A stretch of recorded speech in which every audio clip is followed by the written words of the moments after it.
BJP की जीत, हिंदू एकजुट या मुस्लिम में टूट। लगातार पश्चिम बंगाल के नतीजों को और उसके अलावा 4 और राज्यों के नतीजों को डिकोड कर रहे हैं हम आपके सामने, और टैली ऊपर नीचे दाएं बाएं चारों तरफ हम आपको दिखा रहे हैं नंबर्स क्या आ रहे हैं। और नंबर्स में धीमे ही सही लेकिन बदलाव अभी भी जारी है, तो इन नंबर्स पर भी नजर रखिएगा। लेकिन एक बात यहां पर बिल्कुल साफ है, बात बंगाल की उस सियासी सुनामी की हो रही है चारों तरफ, जिसने कोलकाता के गढ़ से लेकर सुंदरवन की खाड़ियों तक सब कुछ बदल कर रख दिया है। 2026 के ऐतिहासिक नतीजों ने पूरे देश को चौंका दिया है। और बीजेपी की इस प्रचंड जीत के पीछे की असली कहानी क्या है?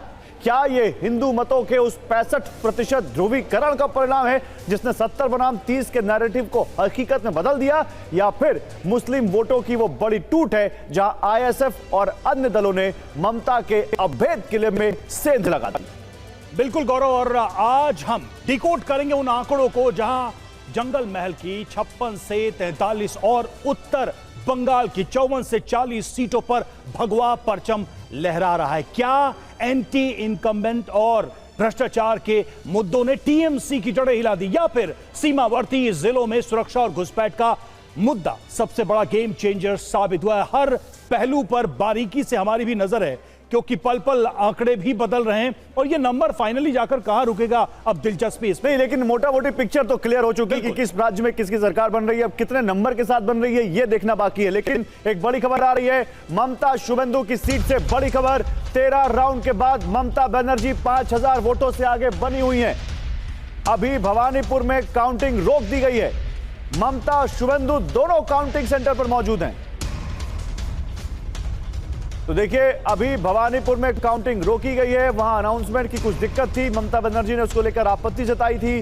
वहां पर बड़े अधिकारी भी पहुंचे हुए हैं, चुनाव आयोग के अधिकारी पहुंचे हुए हैं। लेकिन सबसे बड़ी बात, ममता खुद पहुंची हुई है और शुभेंदु खुद पहुंचे हुए हैं। ममता और शुभेंदु के बीच यहां टक्कर चल रही है। सुबह ये अंतर जब 5-6 राउंड की गिनती हुई थी तो करीब 15,000 वोटों का था। ममता बनर्जी करीब 15,000 वोटों से आगे चल रही थी। लेकिन अब 12-13 राउंड के बाद ये अंतर कम हुआ है और ममता बनर्जी 5,000 वोटों से आगे चल रही हैं। अब वहां पर काउंटिंग रोक दी गई है। कुछ वहां पर तकनीकी दिक्कत है। ममता शुभेंदु की सीट पर देखिए, उस दिन भी बहुत हंगामा हुआ था जिस दिन पोलिंग थी भवानीपुर में, दोनों उस एक ही बूथ पर पहुंच गए थे। और आज काउंटिंग सेंटर के पर भी दोनों पहुंच गए हैं, वहां काउंटिंग रोकी गई है। हम इस बारे में और जानकारी लेने की कोशिश कर रहे हैं। वहां पर क्या 15वें राउंड के बाद भवानीपुर में काउंटिंग रोकी गई है, अभी अपडेट आ रही है। बिल्कुल गौरव, और थोड़ी देर पहले यह भी आरोप लगे थे कि भाई वहां पर कुछ एजेंट्स के साथ मारपीट हुई, टीएमसी के एजेंट्स के साथ, और वो बाहर भी निकले थे। तब ममता बनर्जी उसी समय वहां एंटर करती हैं, शुभेंदु अधिकारी उस समय वहां मौजूद होते हैं। और देखिए, सबसे बड़ी बात क्या है, इस पूरे रुझान और जो नतीजों की तरफ रुझान बढ़ रहे हैं उसमें बड़ी खबर यही है कि 5 में से 3 राज्यों में बीजेपी की सरकार बनने जा रही है। रुझानों में बंगाल में बीजेपी की बड़ी जीत दिखाई दे रही है। असम में बीजेपी तीसरी बार सरकार बनाने जा रही है। तमिलनाडु में विजय की पार्टी सबसे आगे है। बड़ा सरप्राइज है ये तमिलनाडु की राजनीति के लिए। और वहीं पुडुचेरी में भी फिर एनडीए की सरकार बनती दिखाई दे रही है। बिल्कुल, और तमिलनाडु में डीएमके एक समय तीसरे नंबर पर जाती दिख रही थी, लेकिन उसने बाद में रिकवरी की है और डीएमके का गठबंधन नंबर 2 पर आ गया है। एआईएडीएमके और बीजेपी का गठबंधन नंबर 3 पे आता दिख रहा है। लेकिन इसी बीच एक बड़ी खबर, पश्चिम बंगाल में बीजेपी की बड़ी जीत, बम्पर जीत, ऐतिहासिक जीत, जो भी आप उपमा देना चाहें। रुझानों में बीजेपी को 2/3 बहुमत मिलता दिख रहा है। 294 में से, इनफैक्ट 293 में से 198 सीट वो यहां पर जीतते दिख रहे हैं। एक सीट पर तो अभी बाद में पता चलेगा कि कौन जीतेगा कौन नहीं जीतेगा। बीजेपी ने 198 सीटों पर बढ़त बनाई है। टीएमसी 89 सीटों पर आगे चल रही है। और इसके बाद ये तो क्लियर है कि पश्चिम बंगाल में अब बीजेपी सरकार होने जा रही है। पश्चिम बंगाल में भी डबल इंजन की सरकार बनने जा रही है। लेकिन ये नंबर यहीं पर रुकेंगे, इन नंबर में और बदलाव होगा, ये नंबर आगे पीछे और होंगे, ये फिलहाल अभी देखना बाकी है। क्योंकि अभी कुछ और सेंटर्स, काउंटिंग सेंटर्स हैं जहां पर अभी कुछ सीटें हैं जहां पर अभी काउंटिंग चल रही है, जैसे भवानीपुर, वहां खुद काउंटिंग रुकी हुई है। तो ये पश्चिम बंगाल में अभी नंबर सेटल होने बाकी है।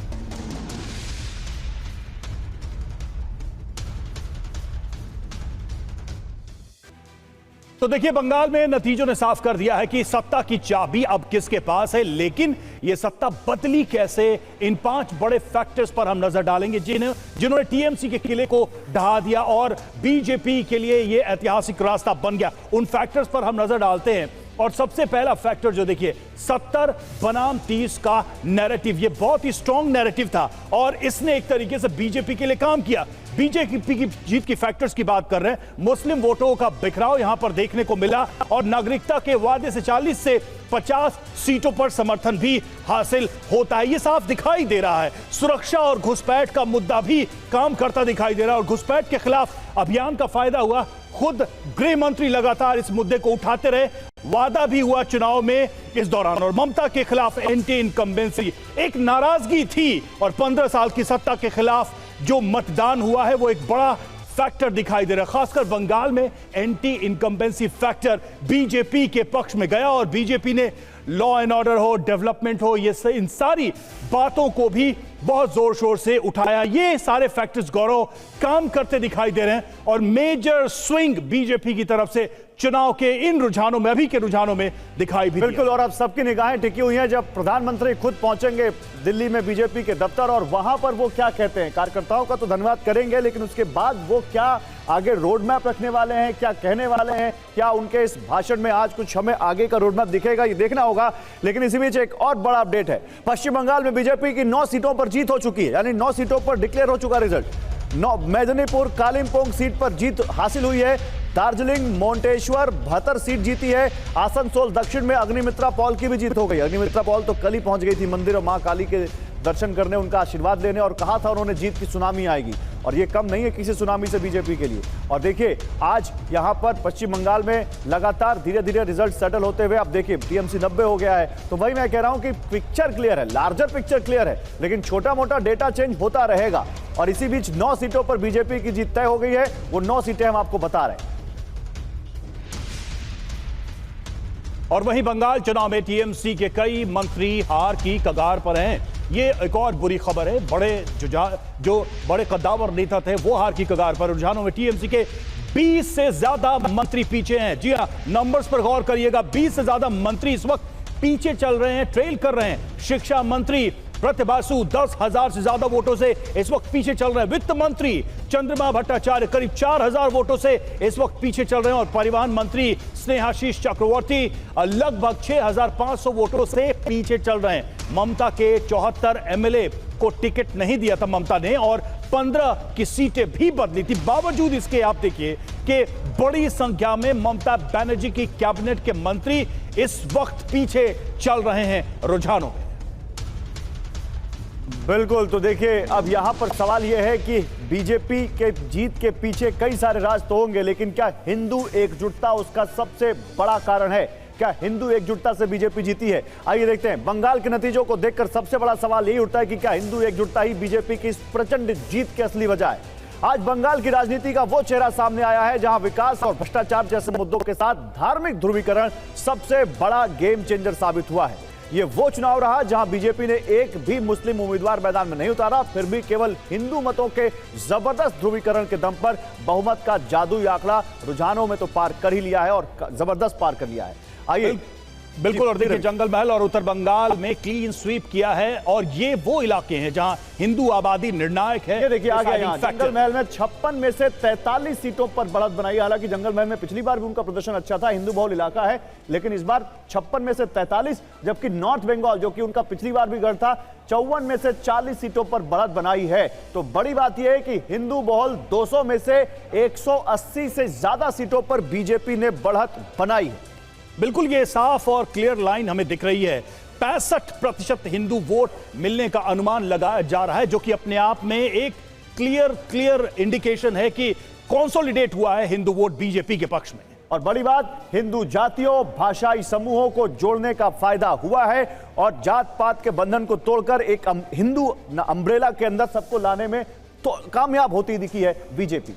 बिल्कुल। और देखिए सताए बहुसंख्यक की भावना के इस्तेमाल का असर हुआ है। आप अगर स्पीचेस को देखें, चुनावी स्पीचेस को गौरव, तो इस चीज को बहुत इमोशनली भी हिंदू कम्युनिटी के सामने रखा गया है कि आपके साथ न्याय नहीं हो। शुभेंदु अधिकारी जहां भी जाते थे वो हिंदुओं के हो रहे उत्पीड़न की बात जरूर करते थे और वो क्या असर हुआ है दिख रहा है। यहां पर एक भी मुस्लिम कैंडिडेट ना उतारने के बावजूद बहुमत। कहा जा रहा था कि पश्चिम बंगाल में तो 70%, 30% मुस्लिम छोड़ने तो 70% वोटों पे ही बीजेपी लड़ रही है। अच्छा, ये फॉर्मूला कई राज्यों में अपना चुकी है बीजेपी, सक्सेस मिला भी है उसको। बंगाल में भी करके दिखाया और कहीं ना कहीं एक मैसेज भी देने की कोशिश है कि we are like to protect the interest of Hindu community. तो वो मैसेज देने में कामयाब रहे। चलिए और इसी पर बात करते हैं। अजीत जी, क्या आपको भी यही लगता है कि हिंदू वोटों का ध्रुवीकरण जमकर बीजेपी के पक्ष में हुआ है और ये बीजेपी की जीत का सबसे बड़ा या सबसे बड़े 2-3 फैक्टर में से एक फैक्टर है? ये सबसे बड़ा फैक्टर है और ये बीजेपी ने इसी को सेंट्रल नैरेटिव बनाया था शुरू से ही, और ये उसको लगातार हम अभी थोड़ी देर पहले बातचीत में यही कह रहे थे कि 40% तक वोट बीजेपी ले आती थी। वो 40% वोट तब आता था जब लगभग 60% हिंदू बीजेपी को वोट करता था। उसमें अगर 5% और हिंदू जुड़ रहा है, जैसी आप बात कर रहे हैं कि 65% हिंदू, तो वो अपने आप में एक बड़ा फैक्टर है जो नतीजों को बदल देगा। और अभी चुनाव आयोग की वेबसाइट पर आप देखिए बीजेपी को 45% के करीब वोट मिल रहे हैं अभी, जितनी जो बढ़त है रुझान है उसके आधार पर। वो 45% हिंदू, मतलब ओवरऑल 45% वोट का मतलब है कि 65% से ज्यादा हिंदू वोट बीजेपी के पक्ष में पोलराइज हुआ है। तो वो पहले से एक नैरेटिव था, बीजेपी के प्रति एक समर्थन था। ये जो आपने सताए हुए लोगों की बात कही, सताए हुए बहुसंख्यक, ये एक धारणा थी कि ममता बनर्जी मुस्लिम तुष्टीकरण करती हैं। ये धारणा थी कि जो बाहर से घुसपैठिए आ रहे हैं वो तमाम संसाधनों पर कब्जा कर लेंगे। ये एक धारणा थी कि जो घुसपैठ हो रही है उससे देश की सुरक्षा खतरे में है। ये सब कुछ पहले से मौजूद था। बीजेपी को ये यकीन दिलाना था कि हम चुनाव जीत रहे हैं, और दूसरा भरोसा दिलाना था कि हिंसा नहीं होगी। तो उसके लिए हम लोगों ने देखा कि 2.5 लाख से ज्यादा, लगभग 2.5 लाख केंद्रीय सुरक्षा बलों की तैनाती की गई। वहां देश भर से कितने ही ऑब्जर्वर लगाए गए, माइक्रो ऑब्जर्वर लगाए गए, काउंटिंग तक में सुपरवाइजर नियुक्त किए गए जो केंद्र सरकार के कर्मचारी हैं या पीएसयू के कर्मचारी। नहीं सर, लेकिन एक बहुत ही स्वाभाविक सा प्रश्न है। जितने भी राज्य हैं जहां जहां बीजेपी ने ऐसा प्रयोग किया है, मतलब ये जैसे यहां 70 बनाम 30, अब कहीं 80 बनाम 20, क्या ये वेस्ट बंगाल की पूरी चुनावी राजनीति को एक फ्रेम में लंबे समय के लिए बीजेपी ने इस बार सेट कर दिया? बिल्कुल, ये अब ये शुरुआत है। ये इसके बाद जो यहाँ स्थिति बनेगी, आप देखिए, ये असम से हम लोग तुलना करेंगे, बाकी जगहों से नहीं, असम से तुलना करेंगे जहाँ 35% 36% के करीब मुस्लिम आबादी है, और उसके बावजूद भारतीय जनता पार्टी इतनी बड़ी जीत हासिल करती है लगातार। आज हमारे साथ बीजेपी के राज्यसभा सांसद सुधांशु त्रिवेदी थे। उन्होंने कहा था, आप देखिए, आपके चैनल पर मैं देख रहा हूं, जिस राज्य में मुस्लिमों की आबादी 33-34% है या 35% है, वहां पर 35% वोट भी कांग्रेस पार्टी को या उसके गठबंधन को नहीं मिल रहा है। इसका मतलब क्या है कि क्या मुस्लिमों ने कांग्रेस को वोट नहीं दिया? क्या मुस्लिमों ने बीजेपी को वोट दे दिया? वहां एक फैक्टर बदरुद्दीन अजमल भी है। हाँ। बदरुद्दीन अजमल बहुत ही मजबूत एक पार्टी है उनकी, और जो लोअर आसाम का इलाका है, लेकिन उनकी भी तो सीटें बहुत कम हुई हैं। सीटें कम हो जाएंगी भले, लेकिन उनको वोट उनकी पार्टी को निश्चित रूप से डबल फिगर में होगा। आप हम लोग वोट देखेंगे, परसेंटेज तब पता चलेगा। लेकिन वो धुबरी का इलाका, हालांकि वो पिछली बार भी धुबरी में बहुत 10 लाख से ज्यादा अंतर से लोकसभा चुनाव हारे थे। हमारे साथ ज्योतिर्मय तालुकदार भी, वरिष्ठ पत्रकार जुड़े हैं, और हमारे साथ गौतम लाहिरी भी जुड़े हुए हैं। लेकिन मेरा सवाल ज्योतिर्मय आपसे है, ममता बनर्जी क्या रीड करने में फेल हो गई? आप इसको कैसे देखेंगे? ऐसी कोई छुपी हुई बात बीजेपी नहीं कर रही थी, चाहे वो पॉलिटिकल लाइन की बात हो, हिंदू वोट कंसोलिडेशन की बात हो, लॉ एंड ऑर्डर के इश्यूज की बात हो, जो घुसपैठिए थे उनका मुद्दा हो। क्या रीड करने में क्या फेल हो गई? राइटिंग ऑन द वॉल जो था उसको कैसे पढ़ने में फेल हो गई, जबकि इतनी सीजन पॉलिटिक्स हैं, इतनी पॉलिटिशियन, इतनी पुरानी नेता रही है, वाजपेयी के पीरियड से अब तक अच्छी राजनीति की है उन्होंने।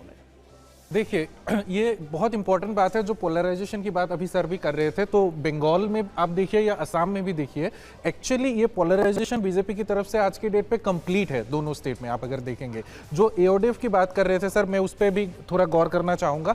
एओडीएफ और कांग्रेस में माइनॉरिटी वोट पहले डिस्ट्रीब्यूट होते थे, माइनॉरिटी वोट सारे। अगर आप देखेंगे अभी तो असम में भी जो है सिचुएशन, एओडीएफ को बहुत कम वोट्स मिले हैं, और आई थिंक अभी 1 या 2 सीट उनके पास बची है, और बाकी सारे माइनॉरिटी वोट्स है, पर्टिकुलरली लोअर असम यानी वेस्टर्न असम में, वो कांग्रेस के पास वापस गए हैं। हाँ, कांग्रेस की सीट बहुत ज्यादा नहीं है, लेकिन बीजेपी ने एक काम किया है, और इस बार बीजेपी कांग्रेस कोएलिशन मतलब ओपोजिशन ने एक काम किया है कि मुस्लिम वोट्स, माइनॉरिटी वोट्स कांग्रेस के पास कंसोलिडेटेड है आज की डेट में असम में, और एओडीएफ के हाथ से चले गए हैं वो वोट। तो वो पार्टी एक तरह से नहीं रही इस इलेक्शन के बाद।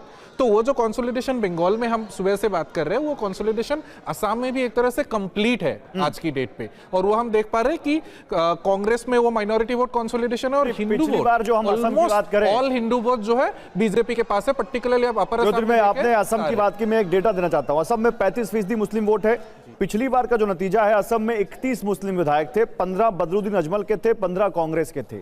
इस बार 2 बदरुद्दीन अजमल के दिख रहे हैं, पिछली बार से काफी, और पिछली बार टोटल जो विधायक थे उनके 16 थे, इस बार उनके विधायक जो है यहां पर दिख रहे हैं केवल 2।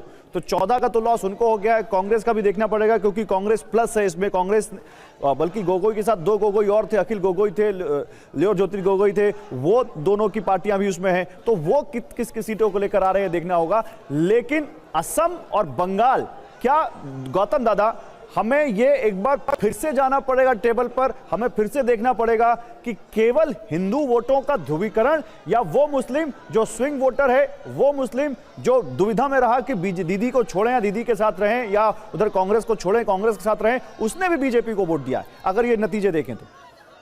नहीं, देखिए, सबसे पहली बात है कि जो तुष्टीकरण का जो मुद्दा भाजपा ने उठाया है उसका देखिए, अगर मंत्री, तृणमूल कांग्रेस का एक मंत्री, मुस्लिम मंत्री सीधा कलकत्ता में भाषण दे रहा है कि अगर जो मुसलमान नहीं है वो कलकत्ता में खड़ा होकर भाषण दे रहा है। जी, भाषण वायरल हुआ था, लेकिन उसके ऊपर ममता ने उस मंत्री के लिए रोक नहीं लगाया। उन्होंने कहा नहीं कि आप ऐसे नहीं बोल सकते।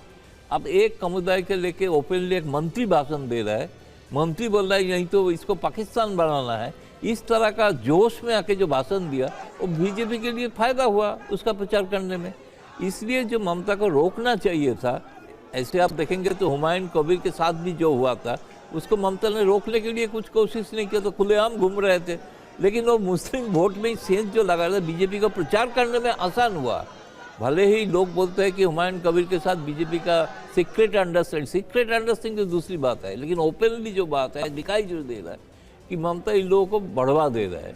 इसके कारण बीजेपी को बहुत आसान हुआ। इस बार ये बात सच है कि कलकत्ता और आसपास बहुत जगह पे ये ध्रुवीकरण का मसला सीरियस मसला बना है।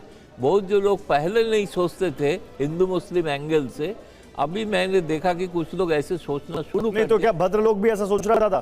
भद्रलोक में भी ये आ गया। वो है प्रेसिडेंसी में काफी सीटें आ रही बीजेपी। वो कारण है उनका जीवन में जो बाकी जो समस्या आ रहा है, लगता है कि सरकार सिर्फ एक समुदाय के लिए काम कर रहा है, हमारा लिए कुछ नहीं कर रहा है। शायद भाजपा आएगा तो हमारा स्वार्थ देखेंगे। अब ये देखने वाली बात है कि भाजपा के लिए बड़ा चैलेंज है निश्चित तौर पे। इतना बड़ा मैंडेट मानने के बाद उसको उसी समुदाय को भी, हिंदू समुदाय को कैसे फायदा पहुंचा जाए ये देखना भी पड़ेगा। ये तो बात की बात है।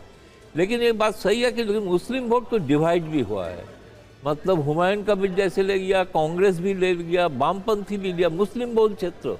अब देखेंगे आईएसएफ जो इसको जो मिल रहा है वो जो फुरफुरा सीट से लड़ते हैं उनको भी हाँ, तो नौशाद तो भांगड़ एक सीट तो पहले भी विधायक थे, इस बार भी आगे है। हाँ। वो भी जीतेगा, उसका और एक विधायक भी इस बार होने का संभावना है। अगर उस तरफ का वोट जा रहा है तो मतलब ममता का जो वोट जाते थे वो नहीं जा रहे हैं वोट, तो इसके कारण बीजेपी को फायदा हो रहा है उससे। तो ये बहुत ही इंटरेस्टिंग बात कर रहे हैं। पहले पश्चिम बंगाल को लेकर यही बात कही जाती थी कि हिंदू वोट डिवाइड रहते थे, मुस्लिम वोट यूनाइटेड रहते थे। आप कह रहे हैं कि इस बार शायद ये मामला उल्टा हुआ है, मुस्लिम वोट जो है कई अलग अलग पार्टियों को भी अलग अलग रेशियो में गया है, लेकिन हिंदू वोट जो है वो कंसोलिडेट हुआ है। और इसका जो एक बड़ा नतीजा है वो भी हमें दिखाई दे रहा है, इस वक्त स्क्रीन पर भी आप देख रहे हैं। और ये देखिए, ये तस्वीरें हम आपको दिखा रहे हैं और ये तस्वीरें अपने आप में इस चुनाव की सबसे अलग डिफरेंट तस्वीरें हैं, क्योंकि झालमुड़ी जो है अचानक से प्रधानमंत्री के झालमुड़ी खाने के बाद से एक डिस्कोर्स की तरह बन गया, चुनावी नारा हो गया। और अब देखिए जीत के बाद लोग झालमुड़ी खा रहे हैं और उत्सव मना रहे हैं बीजेपी के समर्थक कार्यकर्ता पारंपरिक तरीके से। और देखिए सबसे बड़ी बात यह है कि बंगाल की संस्कृति कल्चर को भी बीजेपी ने बार बार उभार कर इस चुनावी फ्लोर पर लाने की कोशिश की है। नहीं, अब देखिए सेलिब्रेशन में भी वो देखिए। इसमें एक चीज है, प्रधानमंत्री ट्रेंड सेटर है, वो जो करते हैं वो ट्रेंड बन जाता है। इससे पहले हमने देखा था वो उत्तराखंड वाली टोपी लगानी उन्होंने शुरू की थी, कई लोगों ने वो लगाना शुरू किया। आप प्रधानमंत्री यहां पर झालमुड़ी खाने पहुंचे, आप देखिए बीजेपी के दफ्तर में बाकायदा झालमुड़ी का एक ठेला लेकर आया गया और झालमुड़ी।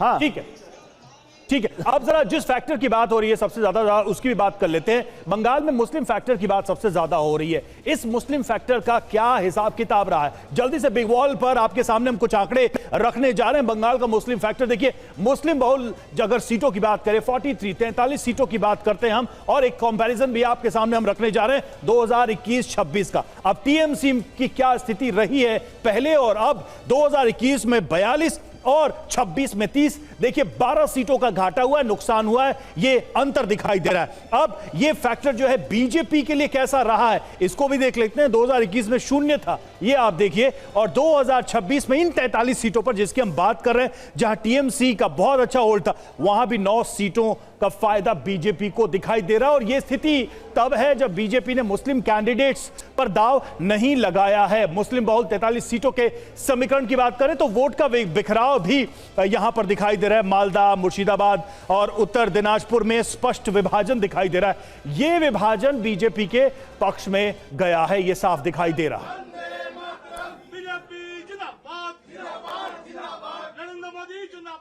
और देखिए ये तस्वीर बीजेपी के लिए कम से कम कहें तो सिंबोलिज्म के लिए कह लीजिए या फिर भावनात्मक, श्यामा प्रसाद मुखर्जी को माल्यार्पण करते हुए इस उत्सव को मनाते हुए गुलाल अबीर के साथ यहां तमाम बीजेपी के दिग्गज पहुंच रहे हैं और उनको याद करते हुए ये बीजेपी के पक्ष में जब रुझान चल रहा था, के लिए बड़ा इमोशनल मोमेंट है। जनसंघ के संस्थापक का गिरिराज जहां पर पहली बार बीजेपी सरकार बना रही है, और वो भी तब रवि जब देखिए अभी संघ को 100 साल हुए, और उसके बाद यहां पर इसमें गौरव एक चीज और भी है कि हिंदुत्व की आइडियोलॉजी को लेकर भी एक पहले से ही डिस्कोर्स चल रहा था बीजेपी या उनको सपोर्ट करने वाले लोगों की तरफ कि भाई ये मिट्टी जो है जननी रही है हिंदुत्व की आइडियोलॉजी को, और वो भी करीब 150 साल पहले।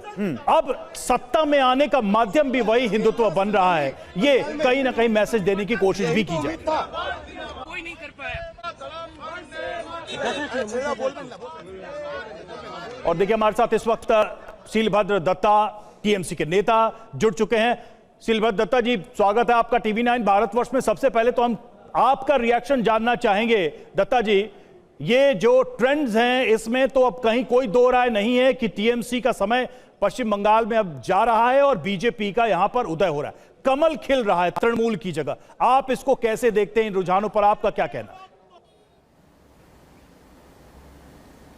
देखिए बंगाल में ये 15 साल में तृणमूल का जो काम है, जो चोरी का काम है, बोलिए एक तरह से नौकरी चोरी हुआ, उधर जैसे दुर्नीति का ये हुआ था। बंगाल का तृणमूल का जो लीडर लोग को लिए पीछे जो दुर्नीति का जो छाप पड़ा है उसका विरोध में भी वोट दिया।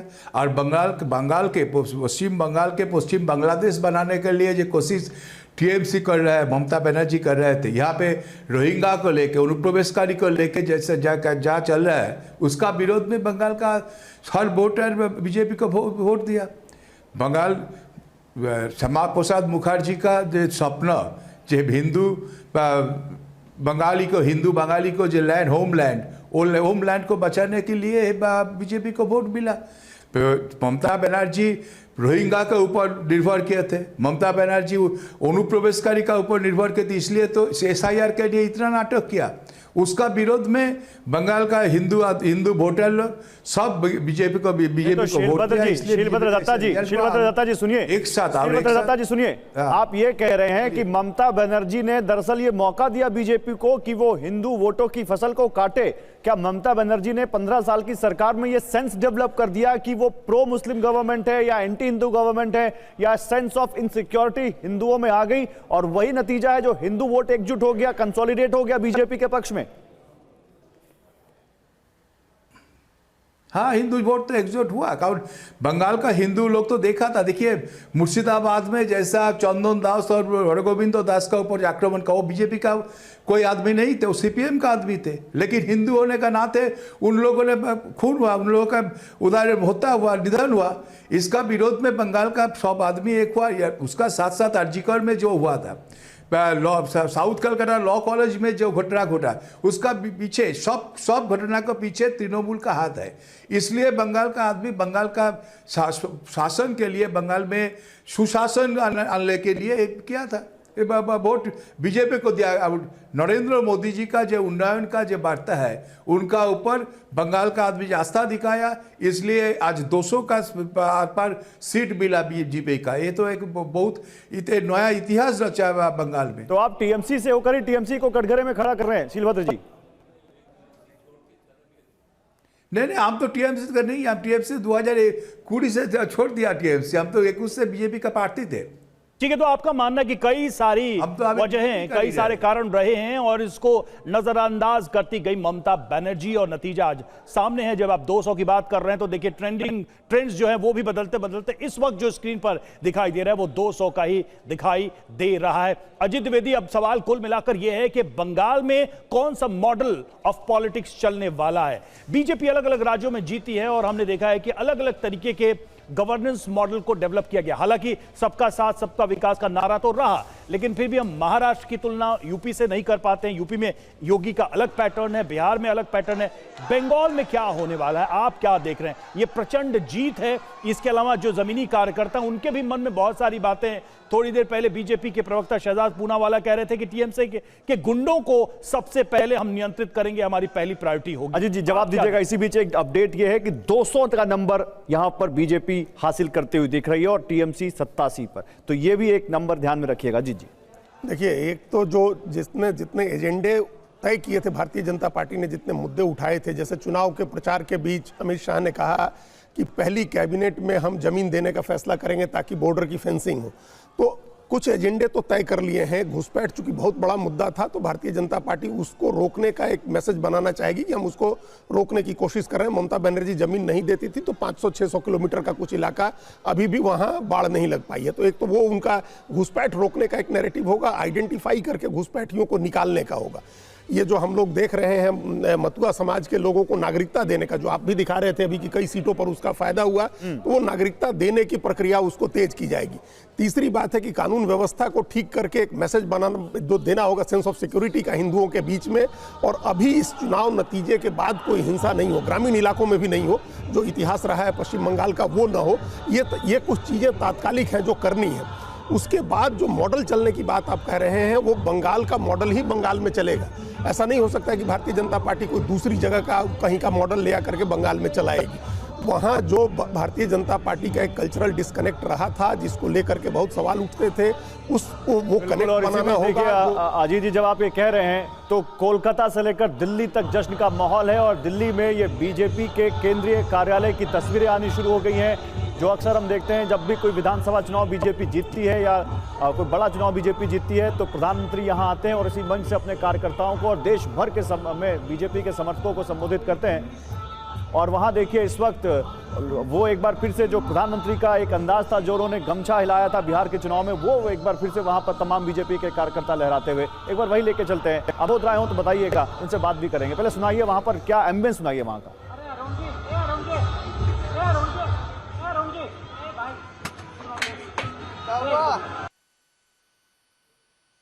चलिए वहां जाएंगे हम। अमोद राय हमारे साथ जुड़ चुके हैं।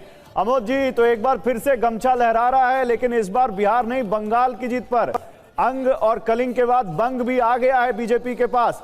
प्रधानमंत्री अब से थोड़ी देर में वहां पर आने वाले हैं। जरा दिखाइए कार्यकर्ताओं का जोश और बताइए सेंट्रल लीडरशिप में इस जीत के बाद क्या बात हो रही है।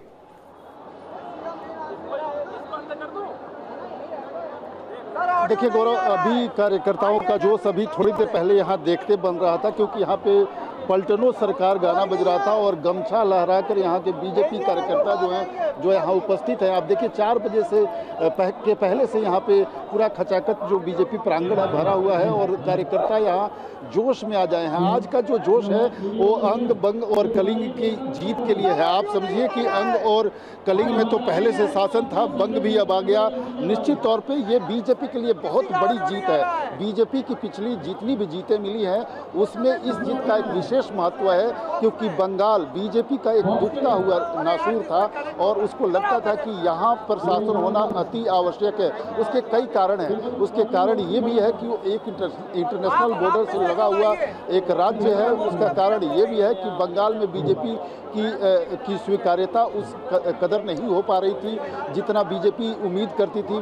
चूंकि बीजेपी के फाउंडर मेंबर जो दो लोग रहे, उसमें से श्यामा प्रसाद मुखर्जी का घर भी है, तो बीजेपी को ये भी लगता था कि अपना घर, जो फाउंडर है उनका घर हम नहीं जीत पाए, तो इसका भी दुख था। कुल मिलाकर बीजेपी के लिए आज जश्न का माहौल और जश्न का दिन तो है ही। प्रधानमंत्री अब से तकरीबन 45-50 मिनट बाद बीजेपी ख्याले आएंगे। अमोद जी थोड़ा रुक जाइए, आपके पीछे फिर से एम्बियंस बढ़ गया है। वो आप बता रहे थे ना, पलटानो दरकार चोई बीजेपी सरोकार, जो वहां नारा था एक बार बीजेपी का, वो लग रहा है एक बार फिर से उन्होंने गाना बना लिया। उस पर सुना दीजिए अमोद जी, जो वहां पर इस वक्त गाना बजाया जा रहा हूं। देखिए, इस बीच खबर पुडुचेरी को लेकर, पुडुचेरी में टीवी के 3 सीटों पर आगे नजर आ रही है विजय की। टीवी के ने तमिलनाडु में इतिहास रच दिया है। और इसके अलावा देखिए, पुडुचेरी से भी खबर आ रही है कि 3 सीटों पर टीवी के आगे है। और देखिए, मध्य प्रदेश के मुख्यमंत्री मोहन यादव से हमारे संवाददाता शुभम गुप्ता बात कर रहे हैं। आपको सीधे वही ले चलते हैं। जनता ने टीएमसी का चरित्र नज़दीक से देखा है। बंगाल की अगर मैं बात कहूं तो ममता के कुशासन के कारण से जनता त्राहिमाम कर रही थी, उससे मुक्ति मिली है। पूरे देश में इंडी गठबंधन राहुल गांधी का नेतृत्व फेल हुआ है। इसलिए ये उपचुनाव हो या पूर्ववर्ती उपचुनाव, हर बार कांग्रेस और उनके साथ वालों को लगातार पराजय की तरफ जाना पड़ रहा है। एनडीए गठबंधन हर जगह हावी होकर के अपना न केवल वोट शेयर बढ़ा रहा है, सीट भी जीत रहा है। केरल जैसी जगह पे भाजपा की अपनी ताकत बढ़ रही है, तमिलनाडु में एनडीए की ताकत बढ़ रही है, असम हम फिर तीसरी बार जीत रहे हैं, बंगाल आपके सामने है। तो ये बताता, पौंडीचेरी हमारे साथ है, ये बताता है कि माननीय मोदी जी के नेतृत्व में पूरे देश में विकास के मामले में जनता साथ में है। और राहुल गांधी आज भी विदेश में छुट्टी मना रहे हैं और जैसा उनका स्वभाव है, वो ऐसे कैप्टन है जो जहाज चलने के पहले जहाज को डूबने के लिए छोड़ देते हैं। दूसरे राज्यों की भी जो आप जिक्र कर रहे हैं, असम में जैसे जीत की हैट्रिक होने जा रही है, पांडुचेरी में एनडीए की सरकार है ही, तमिलनाडु में भी बड़ा लेफ्ट को झटका लगाई है। तो इस सारी राज्यों में, एक राज्यों में नहीं, हर राज्य में हम देख रहे हैं कि बीजेपी काफ़ी दमदारी से आगे। निश्चित रूप से जनता के दिलों पे अपील करने वाले निर्णय करते हैं, विकासपरक काम करते हैं, तो जनता का समर्थन पाते हैं। और इसीलिए आज लगातार तीसरी बार भी केंद्र में सरकार बना करके बगैर कांग्रेस के सपोर्ट के अपोजिशन की सरकार नेहरू जी के ज़माने के बाद माननीय मोदी जी के नेतृत्व में जिस प्रकार से एक के बाद एक तीसरी बार का रिकॉर्ड बन रही है, आज़ादी के बाद कभी संभव नहीं हुआ।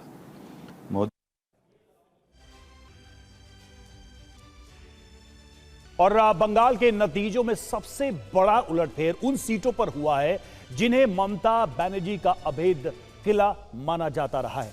और ये वो मुस्लिम बहुल सीटें हैं जहां लंबे समय से टीएमसी का एक छत्र राज था। लेकिन 2026 के इन रुझानों ने यह साबित कर दिया कि अब यहां खेल पूरी तरह से बदल चुका है। आज टीएमसी के उस वोट बैंक में ऐसी सेंध लगी है जिसने बीजेपी के लिए सत्ता की राह को आसान कर दिया है। देखिए, अगर इस बड़ी वॉल पे हम देख पाए अगर, तो किस तरीके से खेल बदला है मुस्लिम बहुल सीटों पर। सबसे ऊपर देखिए, हम टीएमसी की बात कर रहे हैं। 2021 का चुनाव 54 में से 52 सीटें जीती उन्होंने। और 2026 की बात करें, 5 साल बाद 30 से 33 सीटों पर बढ़ा थे, 20 सीटें नीचे आई है टीएमसी। बिल्कुल। और 2021 के चुनाव में बीजेपी इन मुस्लिम बहुल सीटों पर मात्र 1 सीट पर जीत हासिल कर पाई थी। लेकिन आज जब हम देख रहे हैं नतीजों को, तो 12 सीटों पर बढ़त है, यानी 11 सीटों का फायदा हो रहा है। कैसे टूटे मुस्लिम वोटर? कांटे की टक्कर वाली सीटों पर नुकसान हुआ है। लेकिन इसमें एक फैक्टर आपको एसआईआर का भी ध्यान रखना होगा, क्योंकि एसआईआर के तहत जितने वोट कटे हैं उनमें मुस्लिम सीटों पर, मुस्लिम बहुल सीटों पर वोट सबसे ज्यादा कटे हैं, जो ये आपको देखना होगा। हुमायूं कबीर, आईएसएफ, एआईएमआईएम ने भी डेंट किया है, ये भी एक बड़ा फैक्टर यहां पर आता है। कांग्रेस और लेफ्ट ने भी वोटों में सेंध लगाई है। अब कितनी सेंध लगाई है, ये जैसे जैसे डेटा और ज्यादा फाइन प्रिंट आएंगे देखना पड़ेगा। और टीएमसी की रक्षक की छवि जो है वो कमजोर पड़ी है मुस्लिम वोटर्स की बात करें, क्योंकि वो ऐसा गढ़ था जिसको तोड़ पाना किसी भी पार्टी के लिए मुश्किल भी था, और उनकी अगर देखा जाए गौरव तो उनके लिए एक बहुत बड़ा स्तंभ भी था, मजबूत स्तंभ, जिसके सहारे बाकी वोट हासिल करके वो आराम से सत्ता में आ जाती थी। लेकिन इस बार शायद वो स्तंभ हिला है। ज्योतिर्मय, आपको क्या लगता है, क्या वाकई मुस्लिमों ने इस बार ये सोचा है कि चलो एक बार बीजेपी के साथ चलें? क्या उनकी, या फिर वो जो वोट बाइफरकेट हुआ है, वोट बटा है, इस वजह से ये यहाँ पर हम ये नतीजे देख रहे हैं? आई थिंक वोट डिवीजन एक मेन इशू है। मैं मेनली अगेन असम पे आना चाहूँगा एक बात के लिए, क्योंकि वोट डिवीजन की हम बात कर रहे हैं और जैसे हम बात करें कि क्या भद्रलोक भी जो है हिंदू मुस्लिम एंगल से सोच रहे हैं, यहाँ मैं एक नाम का जिक्र करना चाहूँगा, गौरव गोगोई, जो डेप्यूटी लीडर ऑफ ओपोजिशन है कांग्रेस के इंडिया के, तो बहुत ही बड़ा नाम है। वो एमपी है जोरहाट से, और गौरव गोगोई आप अगर देखें तो जोरहाट से हार गए और बुरी तरह हार गए हैं। तो ये बहुत बड़ी खबर है, क्योंकि सीएम पद के उम्मीदवार थे वो ओपोजिशन कैंडिडेट, और गौरव गोगोई की हार से अब कांग्रेस कैसे उभर के आएगी। और इस पूरी चीज को अपर असम में आप देखें, जो अब again minority versus Hindu vote की बात कर रहे हैं, अपर असम जो मेनली हिंदू मेजॉरिटी है कंपेयर टू लोअर असम जो बंगाल के पास है, करीब है, बहुत मुस्लिम पॉपुलेशन है, बांग्लादेश के करीब है, अपर असम जो हिंदू मेजॉरिटी है बीजेपी को वोट किया है पूरा अपर असम ने, और इंक्लूडिंग जो हम असम में भद्रलोक कॉन्स्टिट्यूएंसी मानते हैं जोरहाट, जहां गौरव गोगोई जैसे कैंडिडेट हार गए विथ हितेंद्र गोस्वामी जो रिटायर कर रहे थे, जिन्होंने खुद बोला था कि मैं तो रिटायर करने वाला हूं, स्पीकर थे पिछली बार, और वो जीत गए गौरव गोगोई के खिलाफ। तो I think definitely religion is playing a role. Gautam Lari sir, मेरा एक सवाल है उसमें, एक मिनट रवि, उसमें एक बहुत बड़ा जो हमारे रिपोर्टर्स ने भी वहां लोगों से बात की, देखिए बीजेपी क्यों जीती, क्योंकि उसने बंगाल के लोगों को एक सेंस दिया कि हाँ वो लोकल ही पॉलिटिशियंस को आगे बढ़ा रहे हैं, लोकल ही उनका नेता होगा। और गौरव गोगोई के बारे में वहां एक शख्स कह रहे थे हमारे कैमरे पर कि भाई उनको हिंदी इंग्लिश अच्छी आती है, असमी आती नहीं, असमी बोली पाती, उनका लोकल कनेक्शन। अच्छा, ये इस बीच लौटेंगे उस पर, इस बीच तस्वीरें आ रही है। देखिए आसाम की बात हो रही थी, आसाम में ही सेलिब्रेशन की तस्वीरें, तीसरी बार ये जीत हासिल है, प्रचंड जीत है। ये देखिए विक्ट्री का सिंबल दिखाते हुए, और इस अगर चुनाव का सबसे हाईलाइटेड चेहरा कहें तो आसाम के मुख्यमंत्री ही रहे हैं, और उनके बयान, उनका कैंपेन करने का स्टाइल, ये सब कुछ चर्चा का विषय भी रहा है। कुछ विवादित चीजें भी जरूर हुई हैं, लेकिन इस जीत ने एक तरीके से कहिए कि उनकी छवि को आसाम में और मजबूत किया है। लेकिन गौतम लारी सर, मेरा एक सवाल है कि अमूमन ये देखा जाता है जब ऐसे नैरेटिव के साथ चुनाव में उतरती है बीजेपी, हिंदू बनाम मुस्लिम 70-30, जब मुस्लिम वोट कंसोलिडेटेड होता है, अमूमन ये देखा गया है कि मुस्लिम वोट बैंक में बिखराव नहीं होता है। अमूमन ये कि पैटर्न माना जाता है, पार्टियां भी इसको एक तरीके से कह लीजिए टेकन फॉर ग्रांटेड लेती हैं कि अगर वो करेगा तो पूरी तरह से हमारी तरफ करेगा या बीजेपी के विरोध में करेगा। ये बात जो आ रही है कि भाई ये बिखराव हुआ है, ये क्यों हुआ होगा, हुआ है भी नहीं हुआ है ये तो सवाल है ही, लेकिन अगर हुआ है तो क्यों हुआ होगा? ऐसा अमूमन इंडियन जो चुनावी राजनीति है उसमें कम देखने को मिलता है। एक तरफा वोटिंग माना गया है कि मुस्लिम वोटिंग पैटर्न यही रहा है। बंगाल में क्या अलग है फिर? देखिए, सबसे पहली बात है, अगर हिंदू कंसोलिडेशन होता है, वह करने का कोशिश होगा, इस बार बहुत दिनों से ही दिखाई दे रहा है। ये पिछले 4-5 साल की कहानी है कि मुस्लिम आइडेंटिटी का सवाल आ रहा है। मुस्लिम आइडेंटिटी, वो लोग सोचते हैं कि हमें बाकी सेकुलर पार्टीज हमको वोट बैंक की तरह देख रहे हैं, और उसके कारण हमारा वोट मिलता है, लेकिन उसका जो रिप्रेजेंटेशन, पॉलिटिकल रिप्रेजेंटेशन, आप इसको नंबर देखेंगे, ममता बनर्जी का कैबिनेट में कितना मुस्लिम मंत्री है? मुस्लिम मंत्री तो उतना है नहीं। तो पॉलिटिकल पावर नहीं, लेकिन वोटिंग पैटर्न यही रहता है कि जो बीजेपी को हरा सकता है मुस्लिम वोट ये होता है। लेकिन आजकल शायद मुझे लग रहा है कि आइडेंटिटी पॉलिटिक्स के कारण शायद मुस्लिम सोच रहे हैं कि हमारा हक हम समझ लेंगे, हम किसी के और सहारा में नहीं रहेंगे। इसलिए वो कोशिश, जैसे आईएसएफ एक पार्टी जो 2 साल का ही तो पिछले चुनाव से तो पार्टी का जन्म हुआ है, लेकिन इस बार देखिए उसका सीट बढ़ेगा मुझे लग रहा है। 1 सीट जीतते थे, अभी 2-3 हो सकता है, लेकिन वोट बहुत ज्यादा वो काट दिया। ठीक है, आप जो कह रहे दादा, इस बात को अब ग्राउंड से जरा और इसका सेंस लेते हैं। कुमार कुंदन के पास जाएंगे, लेकिन फिलहाल एक नई तस्वीर हिमंता बिस्वा शर्मा की आई है। यहाँ पर देखिए, हिमंता बिस्वा शर्मा भी वहाँ पर पहुँचे हैं, और जो जनसंघ के संस्थापक श्यामा प्रसाद मुखर्जी, उनकी तस्वीर पर वो वहाँ पर माल्यार्पण करते हुए। लेकिन एक बार फिर से जाएंगे कुमार, बीजेपी दफ्तर से ही तस्वीरें आ रही हैं, कुमार कुंदन के पास जाएंगे। कुमार, बात हो रही है हिंदू वोटों के ध्रुवीकरण की और मुस्लिम वोटों के बिखराव की। जमीन पे क्या सेंस है? क्या वाकई हिंदू वोट के इकट्ठा होने के साथ साथ मुस्लिम वोट बिखर गया, बट गया, और बट गया तो किन पार्टियों में बट गया, किसको बट गया, जिसकी वजह से वो जगह जहां पर हम ये देखते थे कि मुस्लिम बहुल सीटों में बीजेपी को पिछले कुछ चुनावों में 1 सीट 2 सीट या नहीं मिलती थी सीटें, वहां 10-10 11 सीटें ले रहे हैं। देखिए गौरव, इसको समझना पड़ेगा। जो पहली बात आपने बोली कि हिंदू वोटरों का पोलराइजेशन हुआ, इसमें 100% सही थे कि निश्चित रूप से ये पोलराइजेशन हुआ। लेकिन जहाँ तक मुस्लिम वोटरों की बात है तो कुछ एक सीटें ऐसी हो सकती हैं जिसमें कि मुस्लिम ने भी भारतीय जनता पार्टी के कैंडिडेट को या फिर अलग अलग पार्टियों को वोट किया। खुद नंदीग्राम में मैं मौजूद था और शुभेंदु अधिकारी भी कह रहे हैं कि हमें कुछ मुस्लिम वोटरों ने वोट किया है। लेकिन अगर आप एक लार्जर प्रोस्पेक्ट में देखेंगे तो माइनॉरिटीज़ का बड़ा वोट टीएमसी को गया है, इसमें कहीं कोई शक व शुबा वाली बात नहीं है। लेकिन इन सबके बीच जो तस्वीरें हैं वो तस्वीर मैं आपको ज़रूर दिखाना चाहूँगा। जो ये तस्वीर सेलिब्रेशन का, और जैसे जैसे शाम होती जा रही है वैसे वैसे बढ़ती जा रही है, और एक बड़े और सेलिब्रेशन की तैयारी है जिसमें मंच से लेकर तमाम सब कुछ बन रहा है।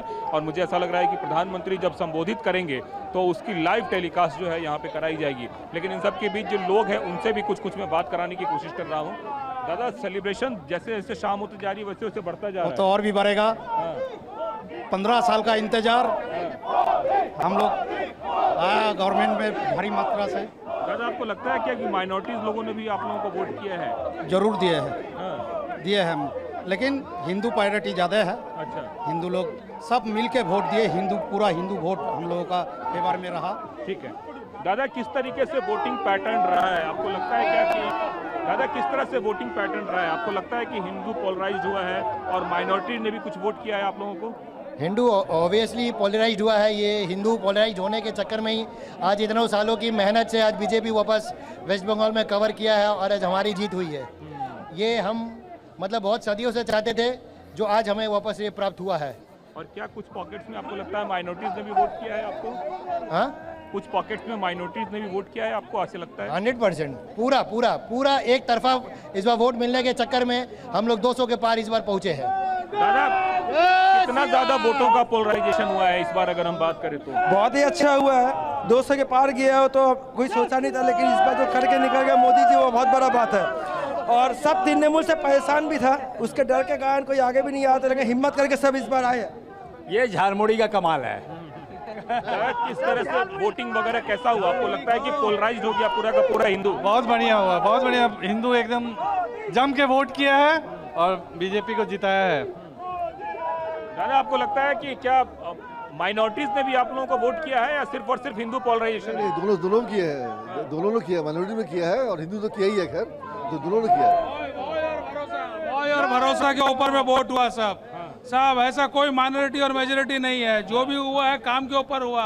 अभी सबका भय था, कोई दे नहीं सकता था, कोई बोल नहीं सकता था। आज के दिन सब बोल सकता है। अब ये श्री राम हम लोग बोल सकता है रास्ता में, कभी नहीं बोल सकता था, आज के दिन बोल सकता है।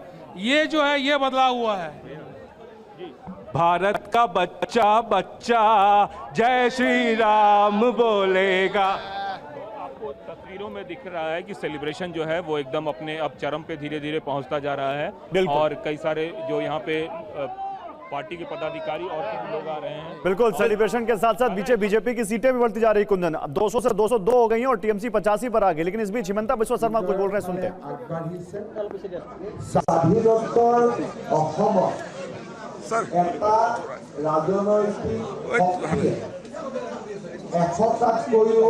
অধিক আসন লাভ কৰা এয়া প্ৰথম আৰু এক প্ৰকাৰ এনডিএ আৰু বিজেপিয়ে আজি এক অসমৰ ৰাজনীতি ইতিহাস ৰচনা কৰিলে।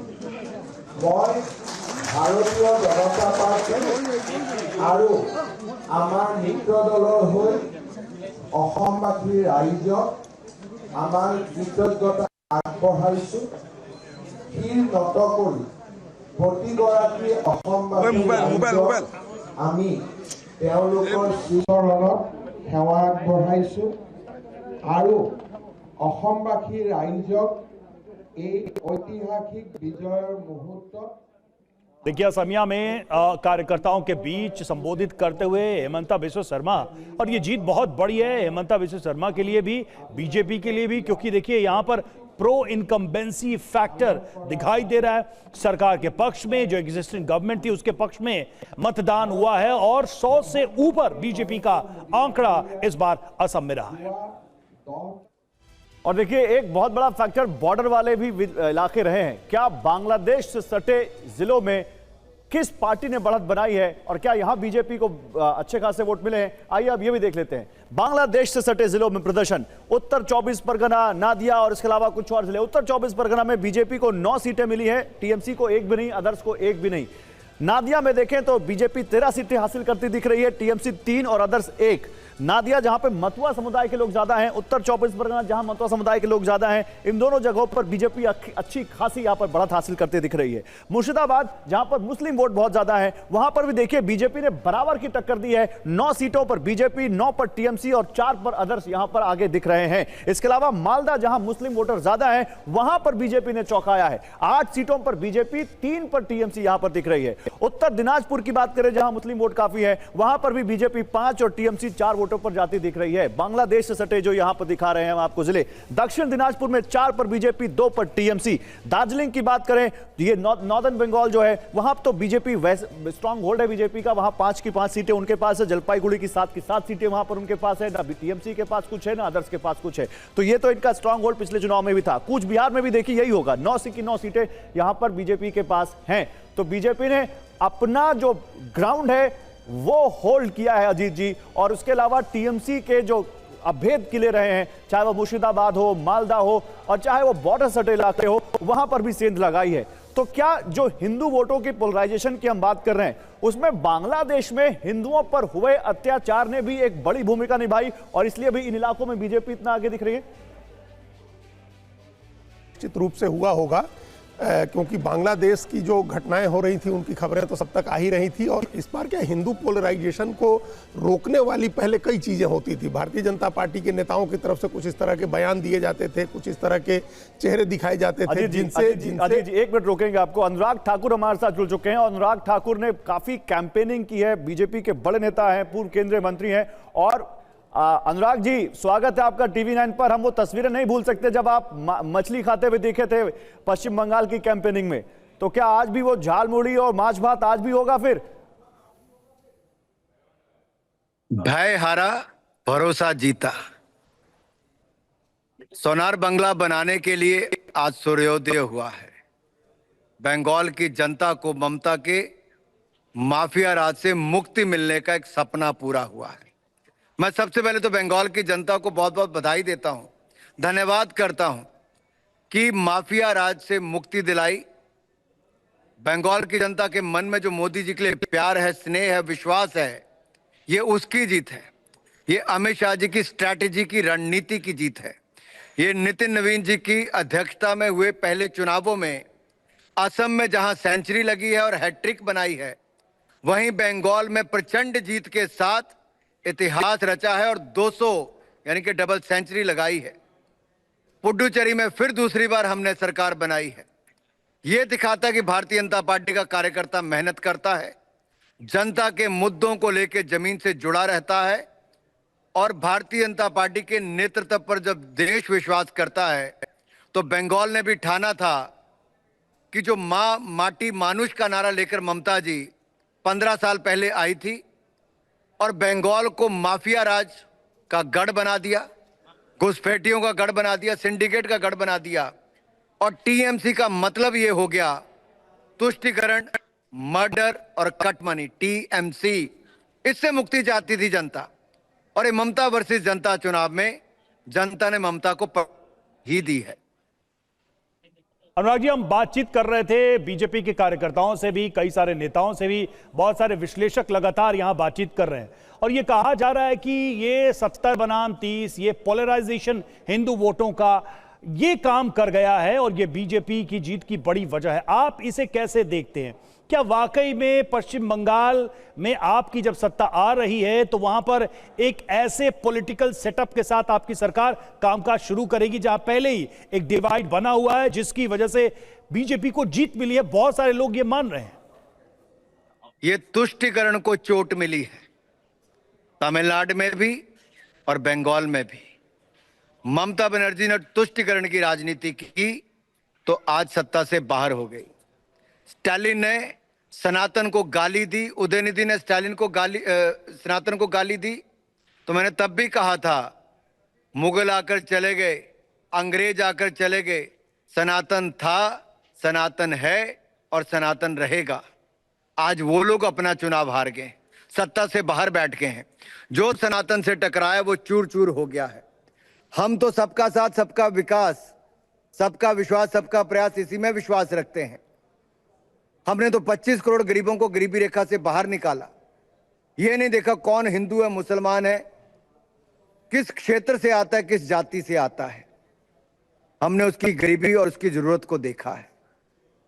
हमने भारत को विकसित राष्ट्र बनाने का संकल्प लिया है। लेकिन कुछ लोग सत्ता में रहने के लिए, अभिषेक बनर्जी देश के गृह मंत्री को ये कहते हैं कि 4 मई के बाद बंगाल में पांव रख के दिखाओ। सोचिए उस राज्य में आम आदमी की क्या हालत होती होगी जो देश के गृह मंत्री को ललकार सकते हैं कि आप बंगाल में जरा पांव रख के दिखाओ। कितना गुंडा राज वहां पे होगा, कितना घुसपैठ वहां पर हुआ होगा, कितने उद्यमियों का पलायन हुआ होगा, कितनी महिलाओं के साथ बलात्कार, अत्याचार हुए होंगे। और ये उसी का गुस्सा फूटा है ममता जी के खिलाफ। इसलिए ममता जी को चुनाव आते आते माछ भात याद आ गया। उनके पास अपनी कोई उपलब्धि नहीं थी। SIR, EVM, election commission, jhalmuri, माछ भात, क्या ये मुद्दे थे चुनाव के? क्योंकि TMC के पास अपनी कोई उपलब्धि नहीं थी। नहीं अनुराग जी, आज भी देखिए, कांग्रेस पार्टी हो या TMC हो, वो असम में डिलिमिटेशन को और पश्चिम बंगाल में SIR को, चुनाव आयोग को आज भी कटघरे में खड़ा कर रहे हैं। तो फिर केरल में कैसे जीते, पुडुचेरी में कैसे जीते? देखिए ये केवल बहाने हैं। चुनाव शुरू होने से पहले ममता जी ने अपनी बौखलाहट, छटपटाहट, घबराहट दिखानी शुरू कर दी थी। SIR का विरोध सुप्रीम कोर्ट पहुंचना, IPAC के भ्रष्ट अधिकारियों को बचाने के लिए ED के खिलाफ खड़े हो जाना।